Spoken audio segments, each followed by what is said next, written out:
What's going on, YouTube? Welcome to the video. So before I start the timing belt overview, we got back from Austin, Texas. As you can see by my tire, today's my first day of work. Car didn't skip a beat. I can tell any problems she was given driving up and down Texas. We went to San Antonio and all that. And between driving to Powder Springs, this car's been on the road for like 36 plus hours, and she didn't skip a heartbeat. So she's definitely gonna get a oil change. And I just want to, tell you guys, I really appreciate, I've been getting some messages over Instagram. People have been asking for help. I try to help as much as I can, and the subscribers are slowly going up, so it's giving me somewhat of a motivation to keep recording and pushing these videos out. To me, I think sometimes they're kind of boring, but as much as I can help and explain shit, that's just me. So when it comes to the timing belt overview, I've never done it inside the car. As you can see, this car is pretty tight chassis. This is a pretty tight chassis. Your timing belt area is on this side. So if you're doing it inside the car, good luck to you. But in my suggestion, hopefully you have another car to drive. I would just pull the whole motor out and do a little bit more maintenance when you're water pumping, whatever, gaskets and all that. So a few things to take away from this video is make sure your cams are aligned, make sure your crankshaft's aligned, and use those dots on the timing chain itself to help with the alignment. You don't want your alignment to be off, your timing to be off, and you have it inside the car, it won't start, or you'll throw a code, and that sucks, especially in this chassis. So hope you guys like the video, and let's get to it. So I have the cam tightened. Like I said, I'm gonna leave these two because that's where the top guide goes. So what I just got done doing is I cleaned the surface where the timing chain cover lives, and it has Honda Bond, so you want to make sure you clean that off, and you're gonna have to clean it off your case as well, obviously. So what I'm gonna do is, and I'm sure this is not necessary, but I've done it the first time, I'm just gonna take the crankshaft off time, and you guys can see that mark. It's kind of bright out, but there's a mark down here, and there's one here. That's where TDC is, and you're gonna have, it's just hard to see, it's so bright out, there's going to be a dot and a slash, and that's in time as well, and that's where you're going to match the links and all that. But I'm just going to take the crank so slightly off time. So like I said, I doubt this is necessary, so I took that off timing, so when I rotate these cams nothing hits, which it shouldn't, because nothing has been milled, and even with a little bit of low progression from the K20Z3 cams, I don't think nothing should cause any interference. So now what I'm going to do is, that's where this fancy smashy tool comes in that I bought. You guys remember this was in one of the videos.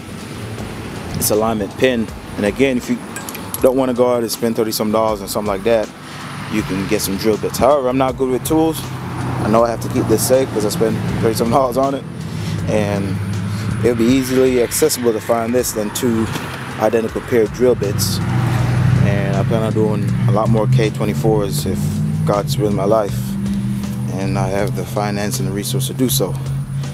So what I'm going to do is now I'm going to try to get these aligned.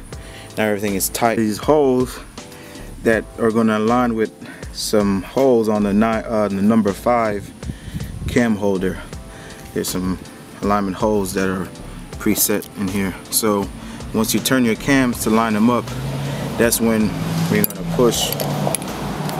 You're going to stick this inside on both sides. So I don't know how much you're going to see on the camera, but I'm going to set you guys up in the tripod and get that done. And like I said, try to set these as close as possible so you don't have to do too much turning. So I may just have to turn this one this way, turn this one the opposite way, and they should be pretty close. As you can see, the marks are right there, 2 top dots. Alright, so I'm going to start with the intake cam first. The exhaust is a 14 and the intake is a 17. So I'm just going to go ahead and turn it until I can get it.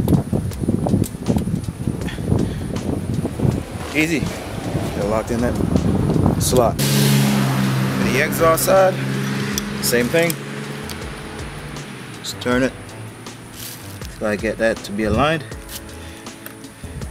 Use a fancy smashy tool so it's not locked. Accidentally got slipped off the bolt. Go right in there. That didn't sound right. Alright, so as you can see, pretty much dead on. I said in camera and even in person. Sorry for all that focusing. They don't look 100% pointing adjacent, but they are. It'd be 2 top dots. I'm going to go ahead and grab the rest of my timing components.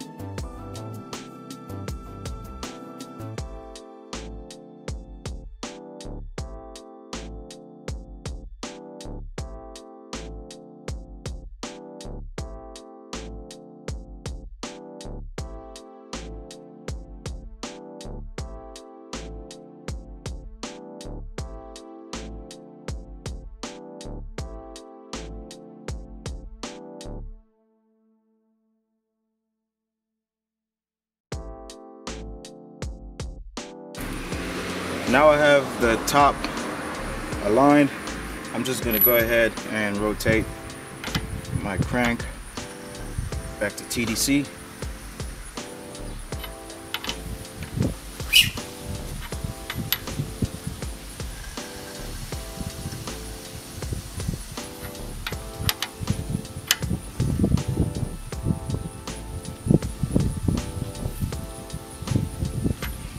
Alright. I think that's pretty close. Alright, so just to give you guys a close-up, like I said, and try to explain this thoroughly. And if you guys are confused, man, there's lots of YouTube channels that have done this before, and just read your manual. Sometimes my accent can be quite confusing, but I'm going to try and explain this as good as I can. So, 1, we make sure our cams are aligned, and we use that tool to help with that. So they're pretty much straight, 2 adjacent, 2 up top. We have our cam aligned down bottom as well. As you can see, we have that arrow. Both arrows are facing each other. And you have this dot on the bottom, which it's hard for you to see because it's so bright out. You got your dot on the bottom on the sprocket itself, and a slash on the chain. Let me show you guys can see it properly. I'm trying my best because I want to make sure you guys get this if you're doing this for your first time. So there's a small dot and there's a slash. You guys can see that slash. You want to make sure the tension, most of the tension is on this side and the slack is on the timing tensioner side. So this side is pretty much tight. Make sure we have the chain around each tooth, all the links matching. Now the link on the bottom is not matching. When we take the slack out, so imagine you're the tensioner, okay? Tensioner goes here, and it's gonna be hard. It's gonna hard to see on camera, but it basically align itself once you put the tension on this side. That's why you know, make this side have the slack.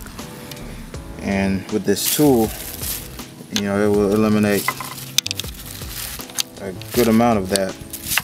So you want to be careful if you're doing with the car, in the car, man. Have a bungee cord or something just to hold this chain up, because that's a lot of slack. So, like I said, you don't notice when you do it. It's not aligned right now. It's like 2 or 3 off. And then when I do, I put the tension on it. Sorry, when I put the tension on it, it goes right into place. Just to give you guys a comparison, just to see the difference with the amount of slack when you have this installed and you still have your timing case on, because remember, you're not going to see all this, so you can see how much this helps if you're planning on changing your timing tensioner or installing brand new cams. So that was the purpose of why I bought it, because I knew if I got my hands on some K20Z3 cams, you know, it would have been a big help. But since this engine bay is so tight, I think your best bet is just to pull everything out. But yeah, so I guess thank God this coolant situation happened. Again, hopefully nothing's too bad, but you know, I got to put it to use somewhat, and I got the A2 cams. So now I'm going to install the timing tensioner, which goes right here, and check to see if everything's okay. Guys, I just want to show you this. So even if I had most of the tension relieved from the tension itself, it's still sticking out. So this is my trusty Harbor Freight vise I had since Fayetteville, and I've used this thing for everything. So what I'm going to do is I'm just going to push this back in some, and you may have to do this as well, because if you're trying to line the bolts up and you're still having problems, you're gonna have to do this. So if you watch carefully,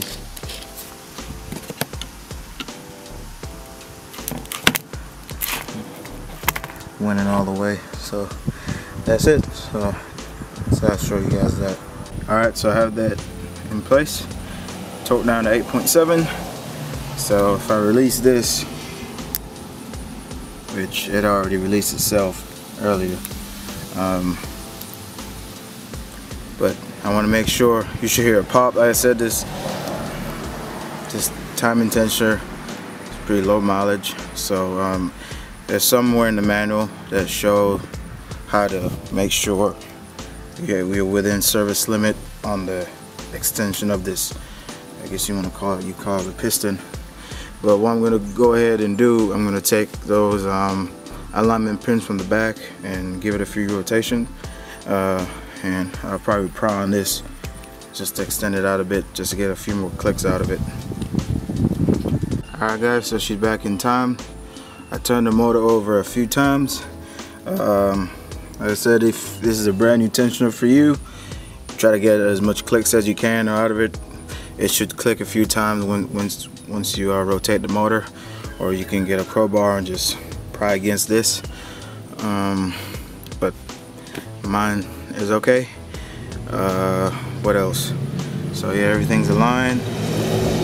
Now when you rotate the motor, those links are not gonna match back up. Again, that's just for, if you're a newbie out there, you know, that's just for alignment purposes, okay?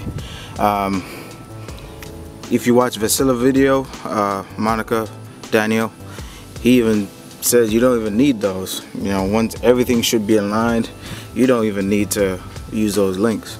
But it's just good to follow the manual, you know what I'm saying? So yeah, everything, man, it's so bright out, you guys can't even see. But yeah, it's aligned. It's aligned. And if I go on the back side of the motor, see that lines up with the hole in the number 5 cap on both sides. So once you can see through that hole, man, you're pretty much good. So guys, that ends this video. Hope you guys learned something from it. And everything else is just pretty much straightforward from how you took it off. Don't forget that pulse plate, that back plate, that black looking plate. What else? Make sure it's facing outside where it says outside. And I just have to reinstall my chain cover, clean off that old Honda bond, torque those bolts back up. They're 8.7 foot-pounds, and I should be able to put this motor back in the car. So hopefully everything works well. So thank you guys for watching. I think the next video we'll have the motor back in the car, and hopefully I can get this shit rolling. So thank you guys for watching. Peace.